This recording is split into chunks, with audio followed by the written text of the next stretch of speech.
హైడ్రా చుట్టూ తెలంగాణలో హైడ్రామా నడుస్తోంది. బీఆర్ఎస్ కాంగ్రెస్ మధ్య మాటల యుద్ధం నడుస్తోంది.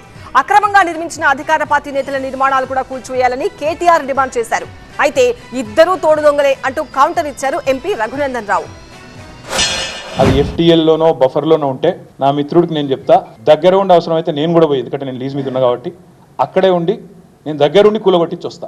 ఒకవేళ అందులో ఏమైనా తప్పు ఉంటే ఎఫ్టీఏలో బఫర్లో ఉంటే నేనే దగ్గరుండి కూలగొట్టించి వస్తా. కానీ నేరుగా అక్కడి నుంచి బయలుదేరి నాతో పాటు రండి మంత్రులు, పెద్ద పెద్ద కాంగ్రెస్ లీడర్లు, ఎఫ్టీఎల్లలో బఫర్లలో కట్టిన రాజభవనాలు నేను కూడా తీసుకొని మీ అందరం కలిసిపోదాం. నాతో పాటు మీరు కూడా రండి మీడియా, నేను దగ్గరుండి తీసుకొని పోతా. రెవెన్యూ మంత్రి గారు పొంగులేటి శ్రీనివాసరెడ్డి గారు, తర్వాత కేవీపీ రామచంద్రరావు గారు, ఆ తర్వాత పట్నం మహేందర్ రెడ్డి గారు ఎఫ్టీఎల్లో, సుఖేందర్ రెడ్డి గారు కౌన్సిల్ చైర్మన్ గారు, తర్వాత మన ఉన్నారు మధు యాష్కి గారు, ఇంకా చాలా మంది ఉన్నారు.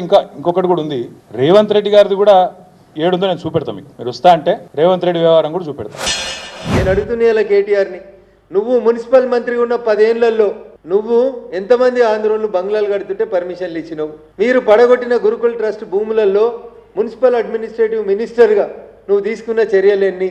ఇలా గురుకుల ట్రస్ట్ భూములు లేదా 100 ఫీట్ల రోడ్డుకి ఈ పక్క ఆ పక్క జేసీబీలు పెట్టి ఎర్ర బోర్డులు పెట్టిన బంగ్లాలు ఎట్లున్నాయి ఎన్నడనే నువ్వు సమీక్ష చేసినవా?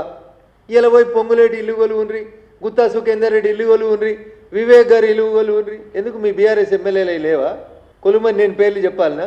జొన్వాడ ఫామ్ హౌస్ ఎందుకు కూలగొడతలేవు నువ్వు? నా పేరు మీద ఏదో మీడియాలో ఏదో వేసేసి ఏదో జరిగిపోయింది, ఏమో అయిపోతుంది, ఆడేమైనా తప్పుంటే కొట్టండి, నేను ఎందుకు వద్దంట. వెల్కమ్. నా పేరు మీద ఏ ప్రాపర్టీ లేదు, లీజ్ మీద నేను ఉన్నాను. మా ఫ్రెండ్ నన్ను తిట్టుకుంటాడు కావచ్చు ఈ మాట చెప్పినందుకు, ఇంతెందుకు మాట్లాడినారో నాయన నువ్వు అని, జీవితాంతం తిడతాడు కావచ్చు, పర్వాలేదు. నేను తప్పు జరిగితే దాన్ని కూల్చడంలో నేను దగ్గరుండి సహకరిస్తా. ఆడికెళ్ళి అట్లే కలిసిపోదాం. అదే హైడ్రానో అమీబానో ఇది ఉంది కదా, దాన్ని తీసుకొని ఆడికెళ్ళి పోదాం. పోయి సీదా మనం పొంగులేటి శ్రీనివాసరెడ్డి గారితో మొదలు పెడదాం. ఎందుకంటే మంత్రి గారు కదా, వాళ్ళ తమ్ముడు కూడా అక్కడే ఉన్నాడు ఎఫ్టీఎల్లో.